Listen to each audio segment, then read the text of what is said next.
सही अल-बखारी। बाब ईदगाह में खाली जाना मिंबर ना ले जाना। हदीस नंबर 956।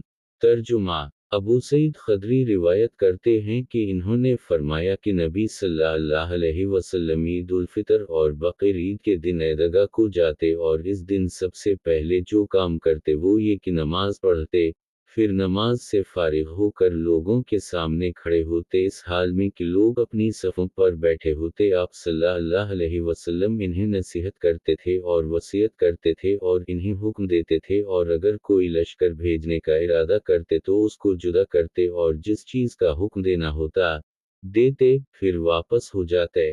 अबू सईद ने कहा कि लोग हमेशा उसी तरह करते रहे, यहाँ तक कि मैं मरवान के साथ ईद उल ज़ुहा या ईद अल फ़ितर में निकला जो मदीना का गवर्नर था। जब हम लोग ईदगाह पहुंचे तो देखा कि वहां मिंबर मौजूद था, जो कसीर बिन सलत ने बनाया था। मरवान ने नमाज पढ़ने से पहले इस मिंबर पर चढ़ने का इरादा किया तो मैंने इसका कपड़ा पकड़कर खींचा, उसने भी मुझे खींचा और मिंबर पर चढ़ गया और नमाज से पहले खुतबा पढ़ा। मैंने इससे कहा कि बखदा तुमने सुन्नत को बदल डाला। मरवान ने कहा कि ए अबू सईद, वो चीज़ गुजर चुकी जो तुम जानते हो।